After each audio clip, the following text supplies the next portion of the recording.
ಕಾಂತಾಯ ವಕ್ರತುಂಡ. ಹೆಚ್ಚಾಗಿ ಇವಾಗ ನಾವು ಸರ್ವೆ ಮಾಡಿದ ಪ್ರಕಾರ ಗೊತ್ತಾಗಿದೆ ಏನಂದ್ರೆ ಹೆಚ್ಚು ಯೂರಿಯಾ ಹಾಕ್ತಿದ್ದಾರೆ ಮತ್ತೆ DAP.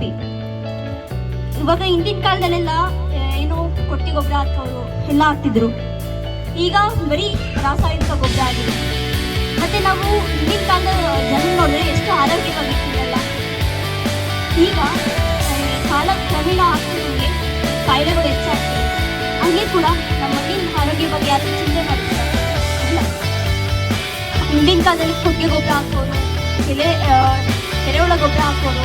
ಅದು ಈಗ ನಾವು ಬರೀ ಯೂರಿಯಾ DAP ಹಾಕಿ ನಮ್ಮ ಮಣ್ಣಿನ ಆರೋಗ್ಯ ಏನಾಗ್ತಿದೆ ಅದ್ರ ಬಗ್ಗೆ ಒಂಚೂರು ಚಿಂತೆ ಮಾಡಬೇಕಲ್ವ. ಅದಕ್ಕೆ ನಾವು ಹಿಂದಿನ ಕಾಲ ಏನಾಗ್ತಿದ್ವು ಅದನ್ನೇ ನಾವು ಇವಾಗ ಉಪಯೋಗಿಸ್ತಿದ್ದೀವಿ. ಸರಿ, ಇವಾಗ ಹೇಳ್ತಿದ್ದೆ ಕೊಟ್ಟಿಗೆ ಗೊಬ್ಬರ ಬಗ್ಗೆ ಇವಾಗ ಕಾಂಪೋಸ್ಟ್ ಅಂತ ಅದು ಹೆಂಗೆ ಪ್ರಿಪೇರ್ ಮಾಡ್ಬೋದು, ಮನೆಯಲ್ಲ ನಾವು ತಯಾರಿ ಮಾಡ್ಕೊಬೋದು. ಈ ಒಂದು ಮಾತು ನೆನಪಿದೆ, ಏನು ಕಸದಿಂದ ರಸ ಅಂತ ಅಲ್ವಾ. ನಾವು ಕಸನ ಯೂಸ್ ಮಾಡಿಕೊಂಡು ನಮ್ಮ ಮಣ್ಣಿನ ಆರೋಗ್ಯ ಹೇಗೆ ಹೆಚ್ಚು ಮಾಡ್ಕೊಬೋದು ಅಂತ ತಿಳ್ಕೊಳ್ಳೋಣ. ಮೊದಲು ಏನಿಲ್ಲ ಅಂದ್ರೂ ಒಂದು ಅರ್ಧ ಅಡಿಯಷ್ಟು ಏನೋ ಹೆಚ್ಚು ತೇವಾಂಶ ಇರುವಂಥದ್ದೇ ಎಲೆ. ಎಂಥ ಎಲೆ ಅದು? ಇವಾಗ ಹೊಂಗೆ ಮರ ಇದೆಯಲ್ಲ, ಆ ಎಲೆಯನ್ನೆಲ್ಲ ಮತ್ತೆ ಒಂದು ಪದರವಾಗಿ ಹಾಕೊಬೇಕು. ಅದನಂತರ ಸಗಣಿ ಎಲ್ಲ, ಕೆಲವು ಮನೆಯೆಲ್ಲ ಹಸುಗಳಿದ್ದಾವೆ, ಸಗಣಿ ಜೊತೆಗೆ ಕಾಂಪೋಸ್ಟ್ ಕಲ್ಚರ್ ಅಂತ ಸಿಗುತ್ತೆ. ಎಲ್ಲಿ ಸಿಗುತ್ತೆ? ನಮ್ಮ ಕಾಲೇಜಲ್ಲಿ ಸಿಗುತ್ತೆ ಕಾಂಪೋಸ್ಟ್ ಕಲ್ಚರ್. ಆ ಕಾಂಪೋಸ್ಟ್ ಕಲ್ಚರ್ನ ಸಗಣಿ ಜೊತೆ ಮಿಶ್ರಣ ಮಾಡಬೇಕು. ಹೇಗೆ ಇರ್ಬೇಕಂದ್ರೆ ಅದು ಫುಲ್ ನೀರಾಗೂ ಇರಬಾರ್ದು, ಫುಲ್ ಗಟ್ಟಿಯಾಗಿರ್ಬಾರ್ದು, ಎರಡರ ಮಧ್ಯ ಇರಬೇಕದು. ಅದನ್ನು ಮಿಕ್ಸ್ ಮಾಡಿ ನಾವೀಗ ಅದು ಎರಡನೇ ಲೇಯರ್ ಹಾಕೊಂಡ್ವಲ್ಲ ಅದ್ರ ಮೇಲೆ ಹಾಕೊಬೇಕು ಆ ಥರ. ಮತ್ತು ನೀವು ಇವಾಗ ಎಷ್ಟೊಂದು ಕಳೆಗಳು ನೋಡ್ತೀರಾ, ಎಷ್ಟೊಂದು ಗಿಡಗಳು ನೋಡ್ತೀರಾ, ಅದಕ್ಕೂ ಕೂಡ ಗೊಬ್ಬರ ಕನ್ವರ್ಟ್ ಆಗುತ್ತೆ. ಅದನ್ನು ಕೂಡ ಹಾಕ್ಕೊಬೋದು. ನಾನು ಹೇಳಿಲ್ವಾ ಕಸದಿಂದ ರಸ ಅಂತ. ನಾವೇನು ಕಸ ಅಂತ ಬಿಸಾಕಿರ್ತೀವೋ ಅದನ್ನೇ ನಾವು ರಸನಾಗಿ ಕನ್ವರ್ಟ್ ಮಾಡ್ಕೊಬೋದು. ನಮ್ಮ ಮಣ್ಣಿನ ಆರೋಗ್ಯನೂ ಕೂಡ ಹೆಚ್ಚು ಮಾಡ್ಕೊಬೋದು. ಅದನ್ನ ಲೇಯರ್ ಬೈ ಲೇಯರ್ ಮಾಡ್ಕೊತ ಹೋಗಿ ನೆಕ್ಸ್ಟು ಮಣ್ಣು ಹಾಕ್ತೀವಿ. ಇದು ಎಷ್ಟು ದಿನ ಕಪ ಬರುತ್ತೆ ಗೊಬ್ಬರ ಅಂದರೆ ಏನಿಲ್ಲ ಅಂದ್ರೂ ಒಂದು 45 60 ದಿನ ತಗೊಳುತ್ತೆ. ಅಷ್ಟನ್ನು ನಾವು ಗೊಬ್ಬರ ಈಗ ಸಾಮಾನ್ಯವಾಗಿ ನೋಡಿರ್ತೀವಿ ನಾವು. ಭೂಮಿ ತೆಗೆದ್ರೆ ಮೊದಲೇನಾಗ್ತಿತ್ತು ಅಂದ್ರೆ ಎರೆಹುಳ ಸಿಗೋದು. ಈಗ ಭೂಮಿ ತೆಗೆದ್ರೆ ಏನು ಸಿಗ್ತಿದೆ ಅಂದ್ರೆ ಆ ರಾಸಾಯನಿಕ ಆಗಿರ್ತಲ್ಲ ಅದು ಸಿಗಲ್ಲ, ಅದ್ರ ಪ್ಯಾಕೆಟ್ಗಳು ಸಿಗ್ತವೆ ಪ್ಲಾಸ್ಟಿಕ್. ಸೊ ಅದ್ರಗೋಸ್ಕರ ಇವಾಗ ನಾವು ಎರೆಹುಳ ಗೊಬ್ಬರ ತಯಾರಿಕೆ ಹೆಂಗೆ ಮಾಡೋದು ಅಂತ ನೋಡ್ಕೊಳ್ಳೋಣ. ಮೊದಲು ಎರೆಹುಳ ಗೊಬ್ಬರ ತಯಾರಿ ಮಾಡಬೇಕು ಅಂದರೆ ಆ ಯೋಗ್ಯವಾದ ಎರೆಹುಳು ಜಾತಿ ಹುಳಗಳು ಬೇಕು. ಅದು ಯಾವ್ಯಾವ ಅಂತ ಹೇಳಿದ್ರೆ ಏಸಿನಿಯಾ ಫೆಟಿಡಾ, ಯೂಟ್ರಿಲಸ್ ಯೂಜಿನಿಯಾ, ಪೆರಿಯೋನಿಕ್ಸ್, ಎಕ್ಸವೇಟಸ್ ಎಂಬ ಅವು ಎರೆಹುಳು ಜಾತಿಗಳು. ಆ ಪ್ರಭೇದಗಳು ಮಾತ್ರ ಆ ಗೊಬ್ಬರ ಮಾಡೋಕ್ಕೆ ಸೂಕ್ತವಾಗಿರೋ ಜಾತಿಗಳು. ಮೊದಲು ಈ ಎರೆಹುಳ ಗೊಬ್ಬರ ಮಾಡ್ಕೊಳ್ಳೋಕ್ಕೆ ಒಂದು ಪಿಟ್ ಬೇಕು, ಗುಂಡಿ. ಅದು ನೇತ್ರದಲ್ಲಿ ಎಲ್ಲಿ ಓಪನ್ ಮಾಡ್ಕೋಬೇಕು ಅಂದರೆ ನಾವು ನೆರಳಿನ ಜಾಗದಲ್ಲಿ ಓಪನ್ ಮಾಡ್ಕೋಬೇಕು. ಗುಂಡಿ ಓಪನ್ ಮಾಡ್ಕೋಬೇಕು. ಗುಂಡಿ ನಮ್ಮ ಯೂನಿವರ್ಸಿಟಿಯಿಂದ ರೆಕಮೆಂಡ್ ಮಾಡೋದು, ನಾವು ಶಿಫಾರಸ್ ಮಾಡೋದು ಎಷ್ಟು ಅಂತ ಹೇಳಿದ್ರೆ 30 ಅಡಿ ಉದ್ದ. ನಿಮ್ಮ ಕನ್ವಿನಿಯಂಟ್ ಎಷ್ಟಿದೆ ಅಷ್ಟು ಮಾಡ್ಕೋಬಹುದು. ಬಟ್ ಯೂನಿವರ್ಸಿಟಿ ಸೈಂಟಿಫಿಕ್ ರಿಸರ್ಚ್ ಇಂದ ರೆಕಮೆಂಡ್ ಮಾಡಿದ್ರೆ ನೋಡಿದ್ರೆ 30 ಅಡಿ ಉದ್ದ, 3 ಅಡಿ ಅಗಲ, 2.5 ಅಡಿ ಎತ್ತರ. 30 ಅಡಿ ಉದ್ದ, 3 ಅಡಿ ಅಗಲ, 2.5 ಅಡಿ ಎತ್ತರ ಅಷ್ಟು ಪಿಟ್ ಮಾಡ್ಕೊಬೇಕು. ನೆರಳಲ್ಲಿ ಮಾಡ್ಕೊಬೇಕು. ಒಂದು ಸೈಡಲ್ಲಿ ಇಲ್ಲಿ ನೋಡ್ತಾ ಇದೀವಿ ನೋಡಿ ಫೋಟೋದಲ್ಲಿ, ನಾವು ಇಲ್ಲಿ ಬಿಸಿಲಲ್ಲಿ ಕೃಷಿ ತ್ಯಾಜ್ಯ ವಸ್ತುಗಳು ಏನಿರ್ತಾವಲ್ಲ ಅದನ್ನ ಬಿಸಿಲಲ್ಲಿ ಹಾಕೊಬೇಕು. ಬಿಸಿಲಲ್ಲಿ ಹಾಕೊಂಡು 50% ಕೊಳೆಯೋಷ್ಟು ನಾವು ಆ ಬಿಸಿಲಲ್ಲಿ ಹಾಕೊಂಡು ಕುಳಿಸ್ಬೇಕು. ಅದನ್ನ 50% ಕೊಳೆಯೋದನ್ನ ಹಾಕೋಬೇಕು. ಅದ್ರ ಮೇಲೆ ಸಗಣಿಯಿಂದನೂ ಸವರ್ಬೇಕು. ಮತ್ತೆ ಅದ್ರ ಮೇಲೆ ಹಸಿರೆಲೆ ಗೊಬ್ಬರಗಳ, ಹಸಿರೆಲೆ ಎಲೆಗಳಿರ್ತಾವಲ್ಲ, ಈಗ ಎಂಥದ್ದು ಅಂತ ಹೇಳಿದ್ರೆ ಪಾರ್ಥೇನಿಯಂ, ಕಾಂಗ್ರೆಸ್ ಗಿಡ ಅಂತ ಹೇಳ್ತೀವಿ. ಆ ಕಾಂಗ್ರೆಸ್ ಗಿಡ ಅವತ್ತಿನ ನಾವು ಮೀಟಿಂಗ್ ಮಾಡಿದ್ದೀವಿ, ಪಾರ್ಥೇನಿಯಂ ನಿರ್ಮೂಲನೆ ಮಾಡಬೇಕಾದ್ರೆ ಆ ಪಾರ್ಥೇನಿಯಂನೇ ತಗೊಂಡು ಆ ಸಗಣಿ ಮೇಲೆ ನೆಕ್ಸ್ಟ್ ಇನ್ನೊಂದು ಪದರ, ಕೆಳಗಡೆ ಸಗಣಿ ಪದರ ಆಯಿತು, ಒಂದೆಡೆ 50% ಕೊಳ್ತಿರೋ ತ್ಯಾಜ್ಯ ವಸ್ತುಗಳ ಪದರ ಆಯಿತು, ಅದ್ರ ಮೇಲೆ ಸಗಣಿ ಹಾಕಿದ್ದೀವಿ. ಮತ್ತೆ ಅದ್ರ ಮೇಲೆ ಏನು ಮಾಡಿದ್ದೀವಿ, ಈ ಪಾರ್ಥೇನಿಯಂ ಕಳೆಗಳನ್ನ ಹಾಕೊಬೋದು. ಕಳೆಗಳನ್ನ ಹಾಕೊಂಡು ಈ ಥರ 4 ಪದರ 50% ಕೃಷಿ ತ್ಯಾಜ್ಯ ವಸ್ತುಗಳು ಕೊಳಿಸಿರೋದು ಪದರಗಳು, ಮಧ್ಯದಲ್ಲಿ ಸಗಣಿ ಪದರ ಹಾಕೊಂತ ಹೋಗ್ಬೇಕು. ಹಾಕೊಂತ ಹೋಗಾದ್ಮೇಲೆ ನಾವೇನು ಮಾಡಬೇಕು ಅಂತ ಹೇಳಿದ್ರೆ ಮೇಲೆ ಮತ್ತೆ ಸಗಣಿಯಿಂದ ಸವರ್ಬೇಕು. ಪ್ಲಾಸ್ಟರ್ ಮಾಡ್ತಾರಲ್ಲ, ಪ್ಲಾಸ್ಟಿಂಗು ಸಗಣಿ ಆ ಥರ ನಾವು ಕವರ್ ಮಾಡ್ಕೊಬೇಕು. 20 ದಿನ ಬಿಟ್ಟರೆ ನಮಗೆ ಗ್ಯಾಸ್ ಬರೋಕ್ಕೆ ಸ್ಟಾರ್ಟ್ ಆಗುತ್ತೆ. ಹೊರಗಡೆ ಗ್ಯಾಸ್ ಸ್ಮೆಲ್ ನೀವು ಗೊತ್ತಾಗ್ಬಿಡುತ್ತೆ ರೈತರಿಗೆ. ಆ ಬಿಸಿ ಗ್ಯಾಸ್ ಬರೋಕ್ಕೆ ಸ್ಟಾರ್ಟ್ ಆಗುತ್ತೆ. ಅವಾಗ ಏನು ಮಾಡಬೇಕು ಅಂದರೆ ನಾವು ತೆಗೆದು ಸರಿಯಾಗಿ ಮಿಶ್ರಣ ಮಾಡ್ಕೊಬೇಕು. ಆ ಗೊಬ್ಬರನ ಮಿಶ್ರಣ ಮಾಡಿಕೊಂಡು, ಸಾಮಾನ್ಯವಾಗಿ ತಾಪಮಾನ ಜಾಸ್ತಿನೇ ಇರುತ್ತೆ ಅದು ಟೆಂಪರೇಚರು, ಅವಾಗ ಎರೆಹುಳ ಬಿಟ್ಟರೆ ನಮಗೆ ಸತ್ತೋಗುತ್ತೆ. ಅದಕ್ಕೋಸ್ಕರ ನಾವು ಅದನ್ನು ಮಿಶ್ರಣ ಮಾಡಿಕೊಂಡು ತಾಪಮಾನ ಕೆಳಭಾಗಕ್ಕೆ ತರಬೇಕು.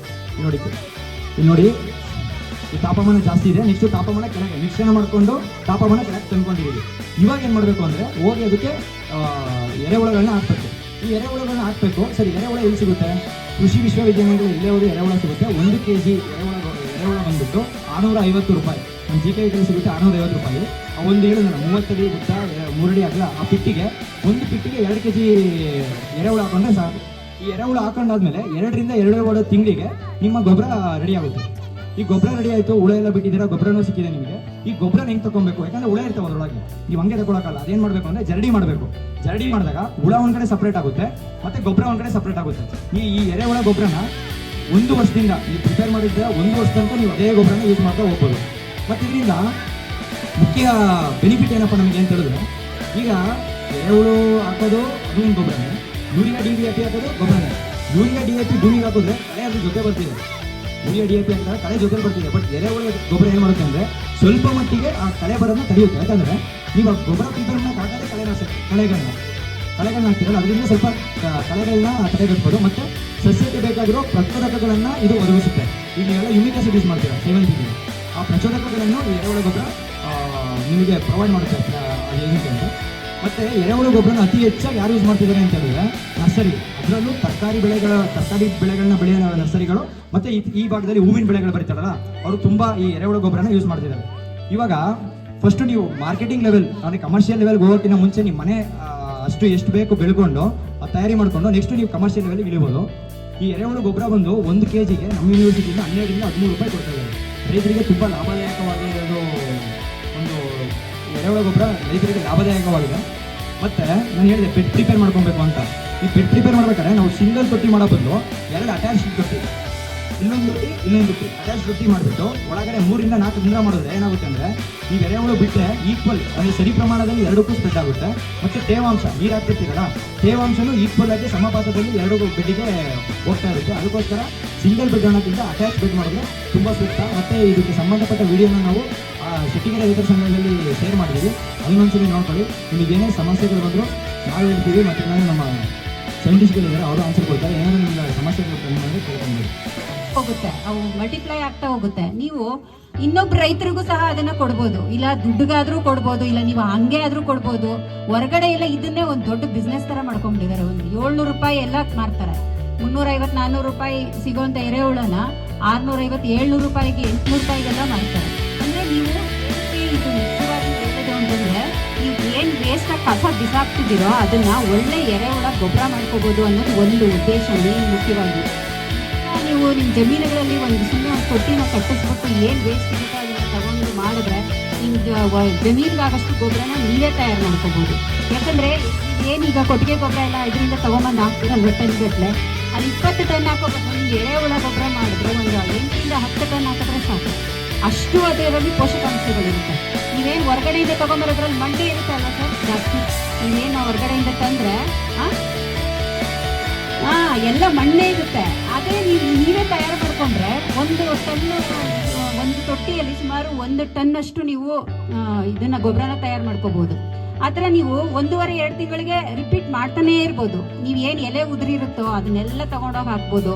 ಸೊ ಈಸಿಯಾಗಿ ನೀವು ಗೊಬ್ಬರ ತಯಾರು ಮಾಡ್ಕೋಬಹುದು ಅನ್ನೋ ಒಂದು ಇದರಲ್ಲಿ ಈ ಒಂದು ನೈಟ್ ಮೀಟಿಂಗ್ ಅಲ್ಲಿ ನಿಮಗೆ ಇದ್ರ ಬಗ್ಗೆ ಹೇಳಿದ್ರು.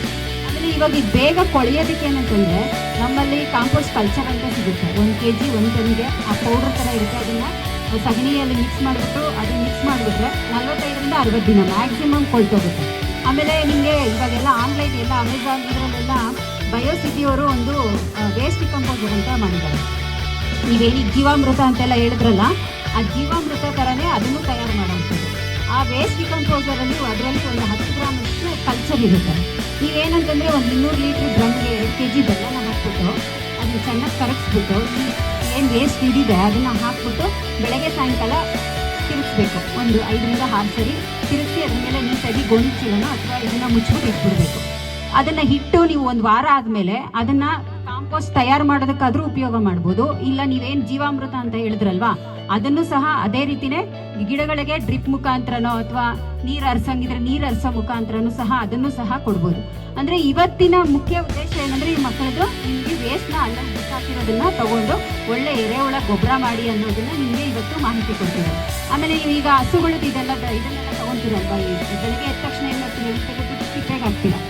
ತಿಪ್ಪೆಗೆ ಹಾಕಿದಾಗ ಏನಂದ್ರೆ ಮುಖ್ಯವಾಗಿ ಇದರಲ್ಲಿ ಸಗಣಿಯಲ್ಲಿ ಏನಂದ್ರೆ ಸಾರಜನಕ ನೀವೇನು ಯೂರಿಯಾ ಅಂತ ಹಾಕ್ತಿರಲ್ಲ ಅದರದ್ದು ಪ್ರಮಾಣ ಜಾಸ್ತಿ ಇರುತ್ತೆ. ಗಂಜಲದಲ್ಲಾಗಿರ್ಬೋದು ಅಥವಾ ಆ ಸಗಣಿ ಅದರಲ್ಲಿ ಸಾರಜನಕ ಜಾಸ್ತಿ ಇರುತ್ತೆ. ಅದೇನಾಗುತ್ತೆ ಈ ಓಪನ್ ಸ್ಪೇಸಲ್ಲಿ ಏನಾಗಿರುತ್ತೆ ಆಚೆ ಹಿಂಗೆ ಅದು ಹಾವಿಯಾಗಿ ಹೋಗ್ತಾ ಇರುತ್ತೆ. ನೈಟ್ರೋಜನ್ ಏನಂದ್ರೆ ಸಾರಜನಕ ಇವಾಗ ನೀವು 100 kg ಯೂರಿಯಾ ಹಾಕಿದ್ದೀರ ಅಂದರೆ ಬರೀ ನೀವು ಸಿಗೋದು 30 ರಿಂದ 40 kg ಅಷ್ಟೇ. ಮಿಕ್ಕಿದೆಲ್ಲ ವೇಸ್ಟ್. ನೀವು ಜಸ್ಟ್ ಇಮ್ಯಾಜಿನ್ ಮಾಡ್ಕೊಳ್ಳಿ ಎಷ್ಟು ಲಾಸ್, ನಾವು ಎಷ್ಟು ವೇಸ್ಟ್ ಮಾಡ್ತೀವಿ ಫರ್ಟಿಲೈಸರ್, ಎಷ್ಟು ಲಾಸ್ ಆಗ್ತಿದೆ ಅಂತ. ಅದೇ ಈ FIM ಈಗ ಏನು ಕೊಟ್ಟಿಗೆ ಗೊಬ್ಬರ ಇರುತ್ತಲ್ಲ, ನೀವು ಅದಕ್ಕೆ SSP ಗೊತ್ತಲ್ಲ ಸರ್, ಬೂದಿ ಅಂತೀವಲ್ಲ SSP ಅಂತ, ಅದನ್ನ ಈಗ ಕೊಟ್ಟಿಗೆ ಗೊಬ್ಬರ, ಈಗ ಕೊಟ್ಟಿಗೆ ಇರುತ್ತೆ ಈ ಕೆಳಗಡೆ, ಈಗ ನೀವೇನು ಅದು ಸಗಣಿ ಇದೆಲ್ಲ ಹಾಕಿರುತ್ತೆ ಅಥವಾ ಗಂಜಲ ಅಂತ ಹೋಗೋ ಕಡೆ ಅದನ್ನ ಸುಮ್ಮನೆ ಒಂದು ಸ್ವಲ್ಪ ಒಂದು 300 ರಿಂದ 400 ಗ್ರಾಮ್ ದಿನ ಕೊಟ್ಟಿಗೆಯಲ್ಲಿ ಉದುರಿಸ್ಬಿಟ್ರೆ ಆ ಸಾರಜನಕನ ನಾವು ಆಚೆ ಹೋಗೋದನ್ನ ತಡೆಗಟ್ಬೋದು. ಅದು ಒಂದು ಸಿಂಪಲ್ ಆಗಿ. ಇಲ್ಲ ತಿಪ್ಪೆಗಳಿಗೂ ಸ್ವಲ್ಪ SSPನ ಅಥವಾ ಜಿಪ್ಸಮ್ ಸಿಗುತ್ತೆ, ಜಿಪ್ಸಮ್ನ ಉದುರಿಸ್ಬಿಟ್ರೆ ಈ ಸಾರಜನಕನ ನಾವು ಲಾಸ್ ಆಗೋದನ್ನ ಕಡಿಮೆ ಮಾಡ್ಬೋದು. ಅದೊಂದು.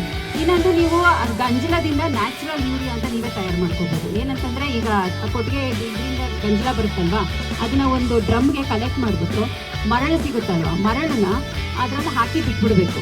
ಸುಮಾರು ಒಂದು 20 ದಿನ ಬಿಟ್ಬಿಟ್ರೆ ಆ ಗಂಜಲದಲ್ಲಿರೋ ಸಾರಜನಕನೆಲ್ಲ ಅದು ಅಬ್ಸರ್ವ್ ಮಾಡ್ಕೊಳುತ್ತೆ. ಅದನ್ನ ನೀವು ಕಲೆಕ್ಟ್ ಮಾಡ್ಕೊಂಡು ಸ್ವಲ್ಪ ಒಣಗಿಸ್ಬಿಟ್ಟು ಭೂಮಿಗೆ ಚೆಲ್ಲಿದ್ರೆ ಅದು ನ್ಯಾಚುರಲ್ ಯೂರಿಯಾ ಅಂತ ಹೇಳ್ತೀವಿ. ಇದನ್ನ ನೀವೇ ಸಿಂಪಲ್ ಆಗಿ ಮಾಡ್ಕೊಳ್ಳೋ ಅಂಥದ್ದು. ಇದಕ್ಕೆ ದುಡ್ಡು ಕಾಸು ಏನೂ ಬೇಕಾಗಿಲ್ಲ. ಮನೆಯಲ್ಲಿರೋಂಥ ವಸ್ತುಗಳನ್ನೇ ತಗೊಂಡು ಮಾಡ್ಕೊಳ್ಳೋ ಅಂಥದ್ದು ಸಿಂಪಲ್ ಮೆಥಡ್ಸ್ ಇವು. ಇದು ಏನಕ್ಕೆ ಅಂತಂದ್ರೆ, ನಾವು ಇತ್ತೀಚಿನ ದಿನಗಳಲ್ಲಿ ನಿಮ್ಗೆಲ್ಲ ಗೊತ್ತು ಮಣ್ಣಿನ ಆರೋಗ್ಯ ಎಷ್ಟು ಹಾಳಾಗ್ತಿದೆ ಅಂತ. ನೀವೆಲ್ಲ ಒಳ್ಳೆ ಒಳ್ಳೆ ಬೆಳೆಗಳನ್ನ ಬೆಳೀತಾ ಇದ್ರು, ಒಳ್ಳೊಳ್ಳೆ ಹೂವು ಕ್ವಾಲಿಟೀಸ್ ಆಗಿರ್ಬೋದು, ಒಳ್ಳೆ ಕ್ವಾಲಿಟಿ ಹೂವು ಆಗಿರ್ಬೋದು, ತರಕಾರಿಗಳಾಗಿರ್ಬೋದು. ಅಂದ್ರೆ ಇದು ಏನಕ್ಕೆ ಬರ್ತಿದೆ, ನೀವು ಹೆಚ್ಚಾಗಿ ರಸಗೊಬ್ಬರಗಳನ್ನ ಇದನ್ನೆಲ್ಲ ಉಪಯೋಗ ಮಾಡ್ತಿದ್ದೀವಿ. ಸೊ ಆ ರಸಗೊಬ್ಬರಗಳನ್ನ ಯಥೇಚ್ಛವಾಗಿ ಹಾಕೋದ್ರಿಂದ ಏನಾಗುತ್ತೆ, ಮಣ್ಣಿನ ಆರೋಗ್ಯ ಹಾಳಾಗ್ತಾ ಹೋಗುತ್ತೆ. ಅದ್ರ ಜೊತೆಗೆ ನಾವು ಏನು ಈ ಥರ ಕಾಂಪೋಸ್ಟ್ ಇದೆಲ್ಲ ತಯಾರು ಮಾಡಿಕೊಂಡು ನಾವು ಹಾಕಿದಾಗ ಸೊ ಮಣ್ಣಿನ ಆರೋಗ್ಯ, ನಮ್ಮದು ಮೇನ್ ಇಂಟೆನ್ಷನ್ ಏನಂದರೆ ಮಣ್ಣಿನ ಆರೋಗ್ಯ ಕಾಪಾಡೋದು. ಯಾಕಂದರೆ ಮುಂದಿನ ಪೀಳಿಗೆಗೆ ನಾವು ಆ ಜಮೀನು ಕೊಡಬೇಕಾಗುತ್ತೆ. ನಾವೆಲ್ಲ ವಿಷ ಮಾಡಿ ಕೊಟ್ಟರೆ ಮತ್ತೆ ನಮ್ಮ ಮಕ್ಕಳು ಆ ವಿಷಯನೇ ತಿಂತಾರೆ ಅಲ್ವಾ. ಇವಾಗಲೇ ನಿಮ್ಗೆ ಗೊತ್ತು ಎಲ್ಲರ ಮನೆಯಲ್ಲೂ ಇವಾಗ ಕಾಮನ್ ಕ್ಯಾನ್ಸರ್ ಇದೆಲ್ಲ ಕಾಮನ್ ಆಗೋಗಿದೆ. ಏನಕ್ಕೆ ಹೇಳಿ, ನಾವು ಬೆಳೀತಾ ಇರೋಂಥ ಕೀಟನಾಶಕಗಳು ಇದರಿಂದ. ಸೊ ಇದನ್ನ ನಾವು ಗೊಬ್ಬರನ ಹಾಕಿದಾಗ ಏನಾಗುತ್ತೆ, ಅದು ಗೊಬ್ಬರ ಜಾಸ್ತಿ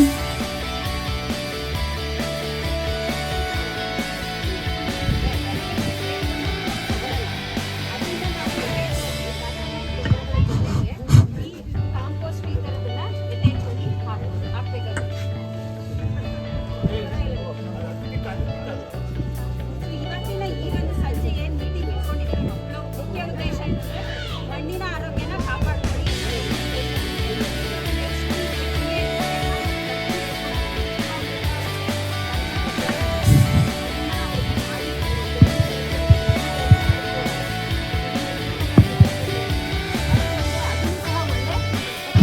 ಗೊಬ್ಬರ ಹಾಕೋದ್ರಿಂದ ಏನಕ್ಕೆ ನಾವು ಗೊಬ್ಬರಗೆ ಜಾಸ್ತಿ ಇಂಪಾರ್ಟೆನ್ಸ್ ಕೊಡ್ತೀವಿ ಅಂದ್ರೆ, ನಾವು ಮಣ್ಣಲ್ಲಿ ಸಾವಯವ ಇಂಗಾಲನ ಹೆಚ್ಚು ಮಾಡ್ತೀವಿ. ಈಗ ಜೀವಾಮೃತ ಇದನ್ನ ಮಾಡಿದಾಗ ನೀವೇನು ಈ ಗೊಬ್ಬರ ಎಲ್ಲ ಹಾಕಿದ್ರೇ ಅದರಲ್ಲಿರೋ ಸೂಕ್ಷ್ಮ ಜೀವಿಗಳು ಕೆಲಸ ಮಾಡೋದು. ಯಾಕಂದ್ರೆ ಅದಕ್ಕೆ ಊಟ ಅಂದ್ರೆ ಈ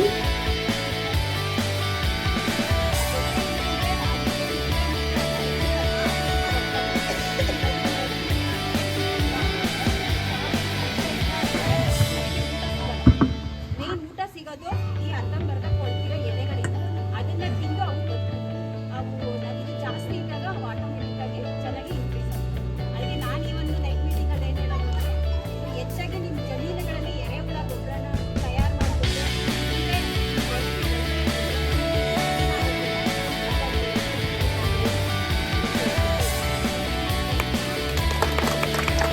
ಜಾಸ್ತಿ ಬಳಸ್ತಿದ್ದೀರಾ. ಅದರಿಂದ ಏನಾಗುತ್ತೆ ಅಂದ್ರೆ ಮಣ್ಣಿನ ಫಲವತ್ತತೆ ಕಡಿಮೆ ಆಕೊಂತ ಹೋಗುತ್ತೆ. ನೀವು ಎಷ್ಟು ರಾಸಾಯನಿಕಗಳನ್ನ ಯೂಸ್ ಮಾಡ್ತಿರಲ್ಲ ಅಷ್ಟು ಮಣ್ಣಿನ ಆ ಥರ ಮಾಡಿದ್ರೆ ಮಣ್ಣಿನ ಫಲವತ್ತತೆ ಹಾಗೂ ಮಣ್ಣಿನ ಆರೋಗ್ಯ ನಾವು ಕಾಪಾಡ್ಕೊಳ್ಬೇಕು.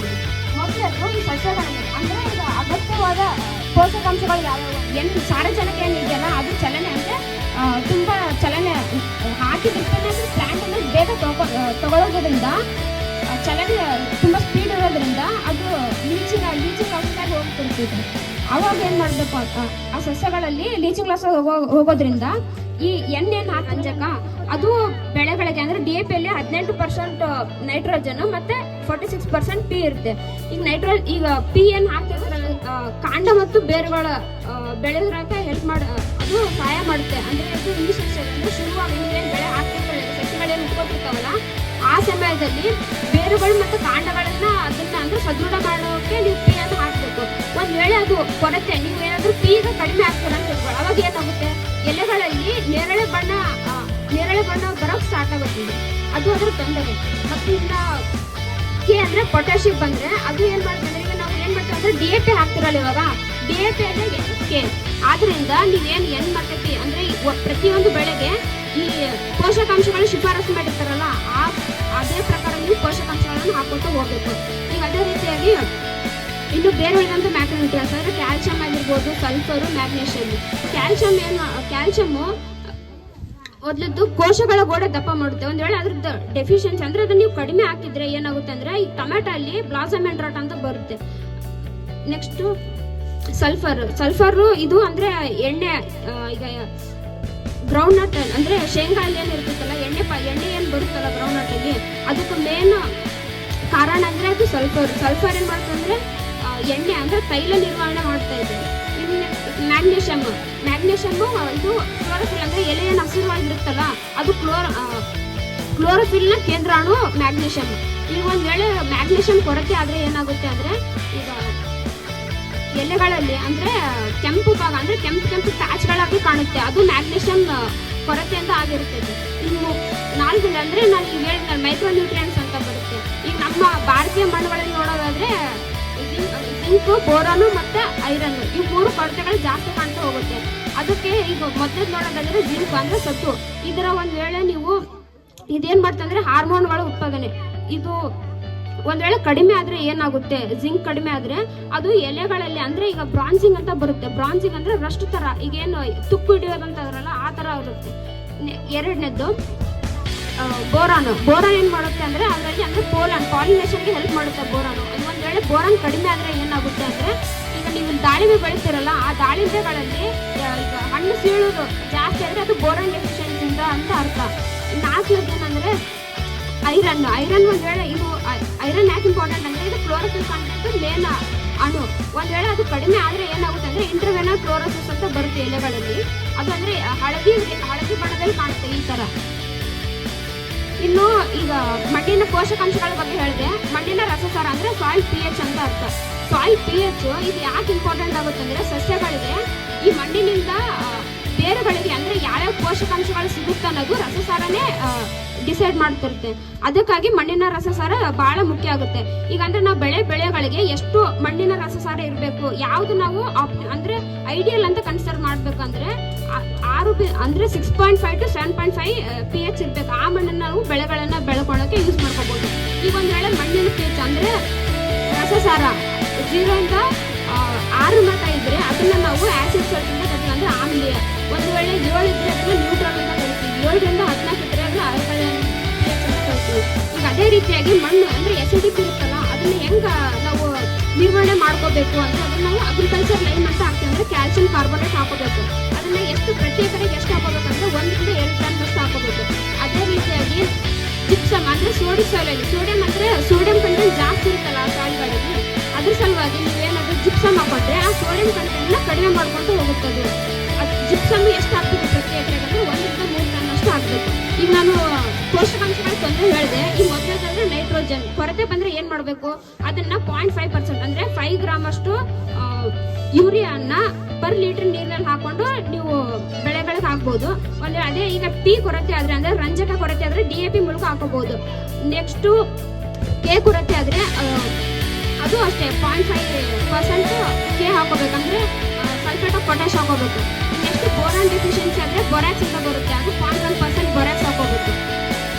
ಧನ್ಯವಾದಗಳು. ನಿಮ್ಗೆ ಏನಾದ್ರು ಪ್ರಶ್ನೆಗಳಿದ್ರೆ ಕೇಳಬಹುದು.